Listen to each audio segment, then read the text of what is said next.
Muy buenas tardes. Quisiéramos comentar el seguimiento que se le dio a un tema que de repente sonó mucho y que en ningún caso se ha quedado olvidado, mucho menos lo hemos dejado desatendido. Tiene que ver con el convenio que se celebra y aquellos contratos que ya habíamos dicho desde el año 2020 entre el Gobierno de la Ciudad de México y el Ministerio de Salud de Cuba respecto a la contratación de personas que supuestamente se acreditarían como médicos profesionales de la salud para atender o ayudar a atender a ciudadanos mexicanos en nuestro país en razón de la pandemia del COVID. Miren, desde el 20 de septiembre se denunció la celebración de estos convenios. Se dijo que no se había acreditado que fuera personal médico. Se dijo también que el pago era verdaderamente excesivo, alrededor de 437,000 pesos por persona. Y por supuesto se dijo que esta cantidad podría haber ayudado a lograr mejores condiciones en las instalaciones de salud de nuestro país. Ese mismo día, el 20 de septiembre, rápidamente salieron las autoridades de la Ciudad de México a decir que no era verdad, que no estábamos diciendo las cosas como son. Bueno, pues la verdad es que sí están resultando así como lo mencionamos. El 22, o sea, 2 días después, solicitamos, y aquí tengo por supuesto el acuse al gobierno de la ciudad,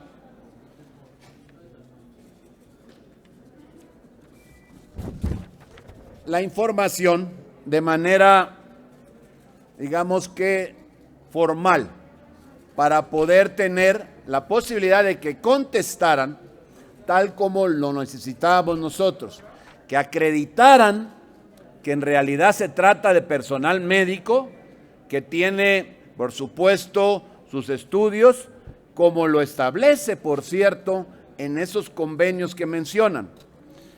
Lo solicitamos también que nos dijeran a dónde se habían dirigido, cuál era el lugar a donde habían ido a atender a las personas y en todo caso si habían atendido a cuántas y cómo lo habían llevado a cabo. Bueno, encontramos que a partir de esa fecha, pues el 7 de octubre nos respondieron con absolutas vaguedades, con generalidades, con imprecisiones en todas sus respuestas. Lo que encontramos en ella es precisamente, aquí está la respuesta, lo que encontramos es simplemente argumentos que no tienen que ver con la legalidad.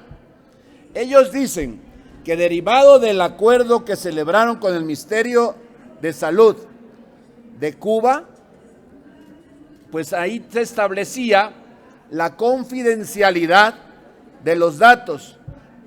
Pero el artículo 6 de la Constitución y el artículo 70 de la Ley de Transparencia de nuestro país, que obligan, a pesar de que tengan un convenio de esa naturaleza, tendrían que habernos dado la información y, por supuesto, ponerla al alcance de la población para que estuviéramos en condiciones de poder saber si las personas que llegaron eran verdaderamente médicos o simplemente pues estaba generando un fraude, como lo dijimos en su momento. Y nosotros sostenemos que así sigue siendo, porque no hay una sola respuesta que precise nada de aquello que se solicitó. Por eso, el 13 de septiembre el 13 de octubre se presentó ante el Instituto de Transparencia de Acceso a la Información de la Ciudad de México un recurso de revisión para que se pudiera ir al fondo de este asunto y se nos pudiera contestar. No podemos quedarnos simplemente con el escrito del gobierno de la ciudad diciendo o aduciendo que por razones de un clausulado en un convenio entre la Secretaría de Salud de la ciudad y el Ministerio de Salud de Cuba, pues no se podía entregar la información.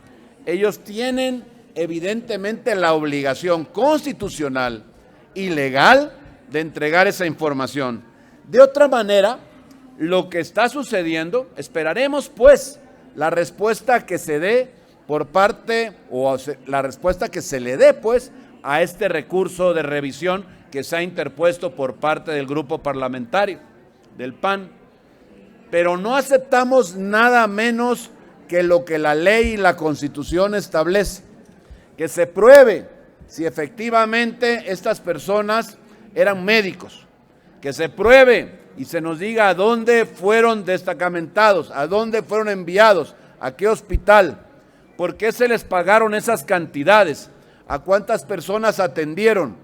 No permite ni la ley ni la Constitución que este tipo de información sea pues simplemente impedida para su conocimiento por cualquier ciudadano mexicano que lo quiera conocer. De forma que lo que estamos necesitando es la contestación con la verdad y podamos evitar que en este país se sigan dando actos de simulación, que se siga dando recursos para financiar a una dictadura como lo que es la de Cuba y se deje de lado las necesidades en materia de salud de los mexicanos. Requerimos la información tal como la hemos solicitado. No estamos dispuestos a aceptar nada menos de ello. Se presentó también, por cierto, pues un punto de acuerdo de urgente y obvia resolución para que se formara una comisión de senadores, pues, plural, y pudiéramos estar en la posibilidad de saber la verdad. Hasta este momento no se ha atendido. Seguiremos insistiendo y puntualizando. No podemos permitir que 255 millones de pesos de los mexicanos, porque no es del gobierno, de los mexicanos, a través del INSABI, y utilizando por supuesto al Instituto de Salud de la ciudad, pues simplemente se desvíen para otros fines distintos y que son solamente para apoyar a gobiernos extranjeros. Estaremos muy pendientes de la resolución y una vez que haya sido esta, si no satisfacen en lo que están obligados a darnos de información, acudiremos ante las instancias correspondientes. Bien puede ser a la Auditoría Superior de la Federación o a la Secretaría de la Función Pública, porque estos recursos son federales y ahí es donde tendríamos que encontrar la explicación.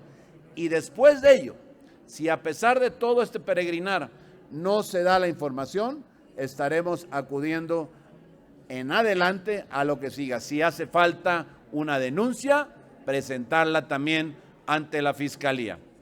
¿Es cuanto? ¿Alguno de los compañeros de los medios tendría alguna pregunta? Sí, senador, les preguntan de Azteca Noticias, Ángel Gallegos. Hola, buenos días a todos. Me gustaría preguntarles un par de cosas. Saber, ¿ya se escucha ahí? Un poquito más. Ok. Saber por qué se niega el Senado a comparecer al fiscal general Alejandro Gertz Manero si ya ha aprobado en varias ocasiones haber perseguido... Perdóname, no te escucho, perdóname, no te escuchamos. Si hay información o por qué se negaría la fracción mayoritaria en el Senado a citar a comparecer al fiscal Alejandro Gertz Manero por todos los casos que han sonado en los últimos 2 meses, la persecución a los científicos, su involucramiento en los Paradise Papers o cualquier la acusación que sus familiares políticos hicieron hacia por tener recursos en una cuenta bancaria en Suiza. Esa es una. La otra, preguntarles, ¿México es el único país donde se tiene que pagar por un amparo para poder vacunar a menores de edad? ¿Qué piensan de esto? Y si esta situación no representa darle la espalda a niños y jóvenes de nuestro país, en vez de preferir derrochar los recursos en otro tipo de obras. Pues respecto a la primera pregunta, no sabemos por qué, pero nos podemos imaginar que lo que no quieren es que se sepa la verdad, que se descubra que en este país las instancias de investigación, la Fiscalía, está siendo utilizada más para perseguir a sus opositores, para poder lograr los fines particulares que aquellos que institucionalmente debieran obligarle. Y eso hay que corregirlo. Lamentablemente, el grupo mayoritario, utilizando los votos que tiene en esa mayoría, pues ha impedido que se pueda acordar el proceder a esta citación. Y por otro lado, en el tema de la salud, nuevamente en este caso las vacunas y específicamente en el tener que ampararse para que puedan vacunar a menores, nos parece un verdadero absurdo.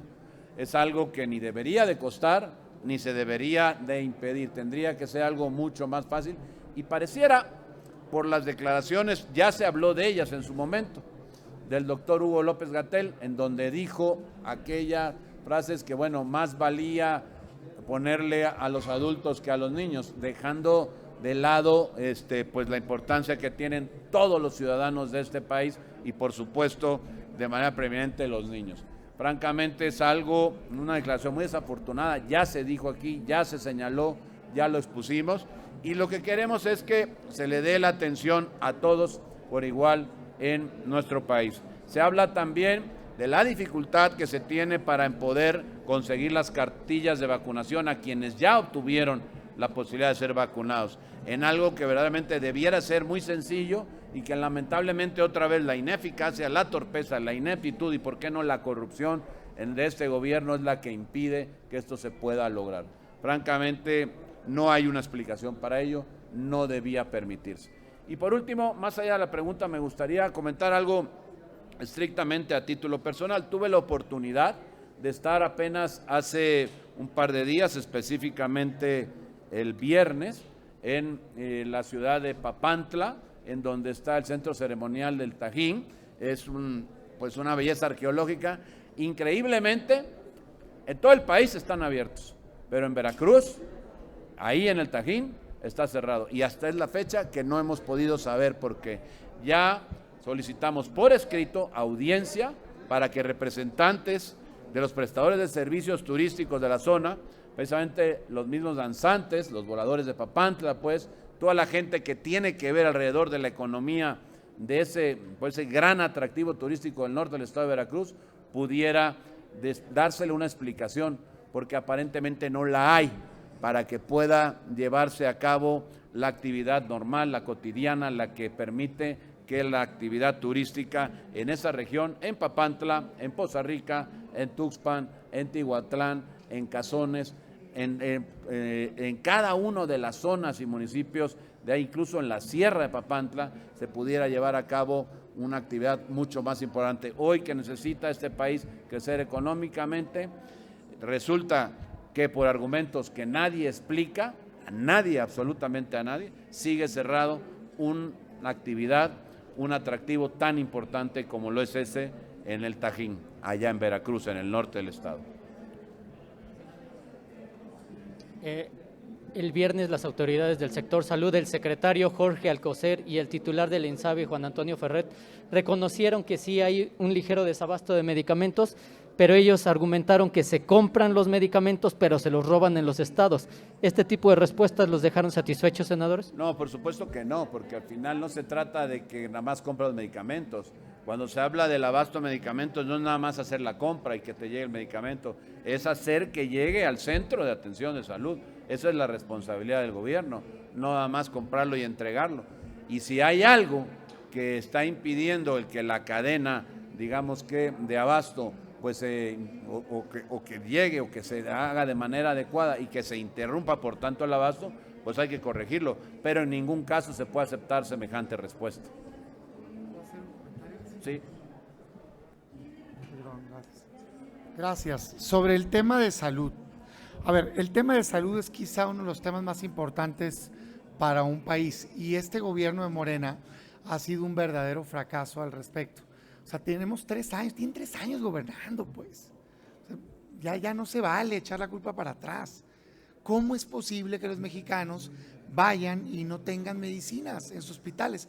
Ya no es culpa del pasado gobierno, es ineficiencia, ineptitud de parte de los funcionarios de este gobierno que no han podido abastecer de medicinas los hospitales en México. Además de las medicinas, en este gobierno hay 15 millones de personas nuevas que no tienen acceso a los servicios de salud. Y eso se suma a los 20 millones que ya había en el pasado. Era una tragedia los 20 millones de personas del pasado. Bueno, pues ahorita hay 35 millones de mexicanos que no tienen acceso a servicios de salud. Basta de pretextos, le decimos a Morena, basta de pretextos, le decimos a Andrés Manuel López Obrador, como cuándo van a dar resultados. Se les va a acabar el sexenio y sigue la gente sin medicinas y sin servicio de salud. Adelante, Alfredo. Gracias, un servidor Alfredo Botello. Soy miembro de la Comisión de Salud, estuve en la comparecencia. De allí sí hubo un reconocimiento. El reconocimiento es que sí hay abasto, que lo que han podido abastecer son el 60% del medicamento requerido. Sin embargo, de ese 40% no establecieron cuál es el tipo de medicamentos que se encuentran en desabasto. Pero sabemos que son medicamentos que son muy requeridos por la población en general. Ahora bien, ahí comentaba que en abril del 2020, el presidente de México, a propósito de la pandemia producida por el COVID-19, expresó que estábamos pasando por una crisis transitoria, por lo que esta situación le había venido como anillo al dedo para afianzar la cuarta transformación. Hace un año, el presidente, a raíz de su segundo informe de gobierno, manifestó que la pandemia no era un asunto político, sino de salud pública y que saldríamos de la pandemia con mejor sistema de salud. Ahora, en su pasado tercer informe de gobierno, ha expresado que no va bien, que se va muy bien, dice él, y está seguro que la gente va a votar a finales del mes de marzo del año próximo porque continúe en su periodo constitucional hasta septiembre del 2024.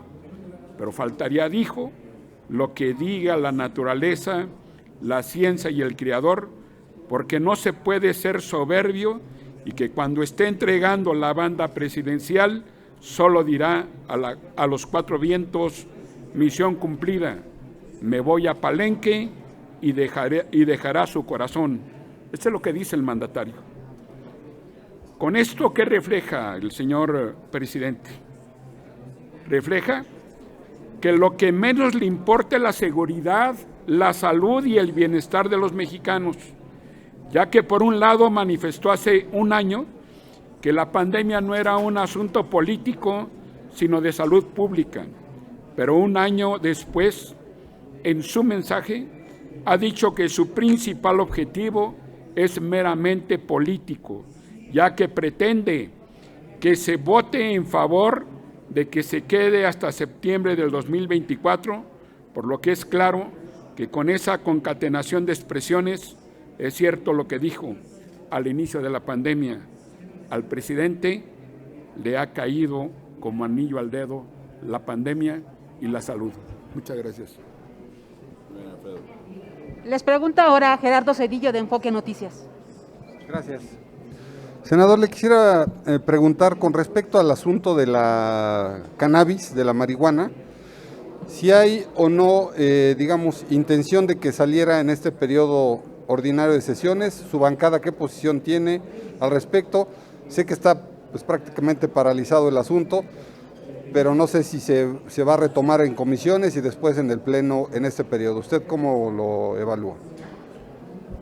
Ese es un tema importante que, bueno, ya se venció en una ocasión el plazo para poder llevar a cabo la legislación, en el cual evidentemente se tiene la obligación de revisar y por qué no llegar a su posible dictaminación en este mismo periodo. Se han emitido diferentes expresiones por diversos grupos parlamentarios, en donde algunos hablan de algún ejercicio de consulta, de parlamentos, de auscultación. Nosotros estamos abiertos a poderlo platicar y a poder llegar a los acuerdos necesarios para que al final esta legislación pueda transitar hacia un dictamen final. En eso no hay ninguna duda, ninguna objeción. Creo que está claro, es un asunto que ya se resolvió en los tribunales y que lo que hoy tenemos es que adecuarlo a la realidad que tenemos en nuestro país. ¿Sí lo ve este periodo de sesiones? ¿Perdón? ¿Lo ve saliendo este periodo? Puede ser. Yo no es una cosa que vea yo, no, es un asunto en donde la mayoría tiene, al parecer, y digo así, al parecer la voluntad de procesarlo. Nosotros estamos en la posibilidad de las veces que sea necesario entrar a discusión, al debate, para poder acordar aquello que convenga más a nuestro país. No tengo ningún inconveniente con eso. Gracias, senador. La siguiente pregunta es de Araceli Rivera, del financiero Bloomberg. Buenos días. ¿Me pueden dar una opinión acerca de lo que ayer se aprobó en la Cámara de Diputados de la miscelánea fiscal? ¿Cómo va? El PAN se había puesto, de hecho se opone. ¿En qué beneficia? ¿Cómo se lo traducimos a la gente para que entiendan lo que ya se aprobó en lo general? Minerva, Con mucho gusto, muy pertinente la pregunta. Definitivamente no le movieron ni una coma a la propuesta del Ejecutivo y es una vergüenza que no quieran construir para beneficio de México.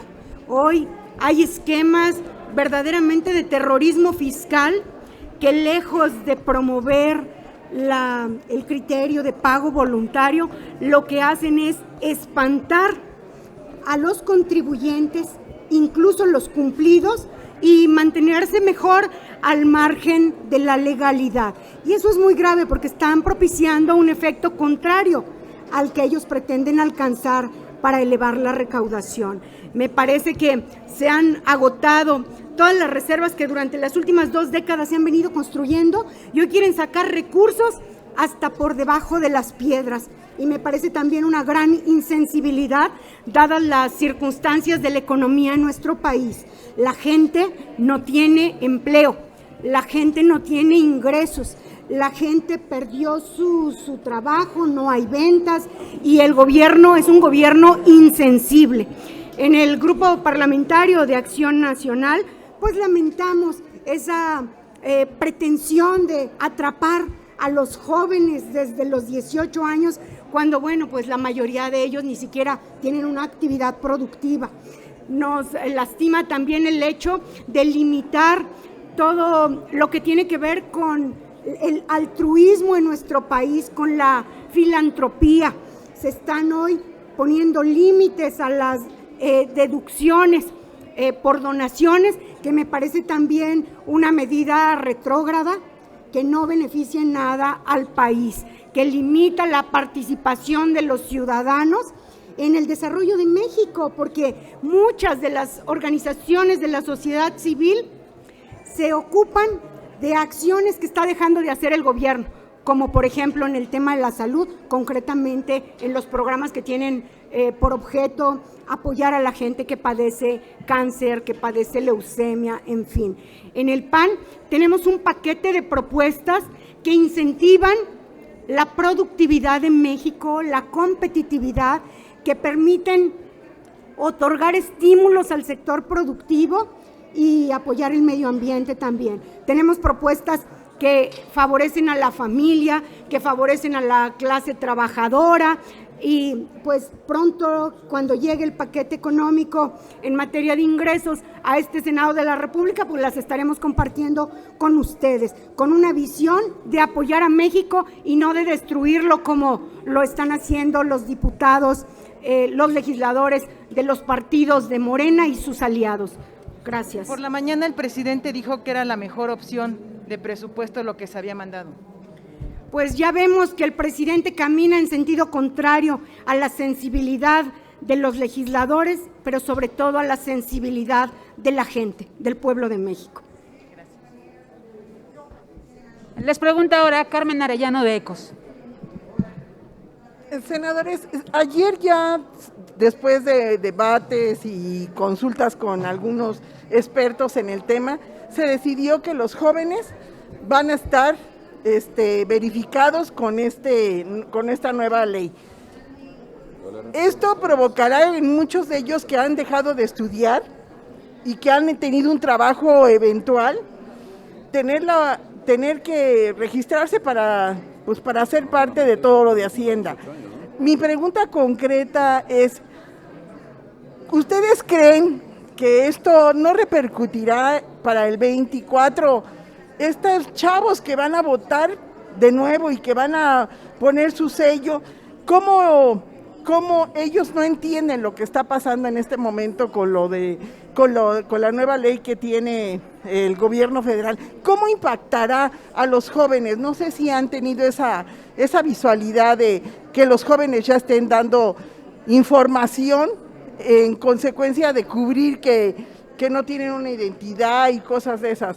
¿Podría usted o ustedes comentarme algo así de lo que pudiera llegar a pasar para el 24 con el voto de estas generaciones? Es una propuesta absurda, pero aquí la senadora Minerva Hernández puede dar mayores datos. Sí, con mucho gusto. Pues retomaría el hecho de que hubo un parlamento abierto, varias horas, muchísimos expertos haciendo planteamientos relevantes para México y que absurdamente ninguno de ellos fue tomado en cuenta. Y más allá de eso, pues nos encontramos con este tipo de propuestas donde están precisamente involucrados los jóvenes.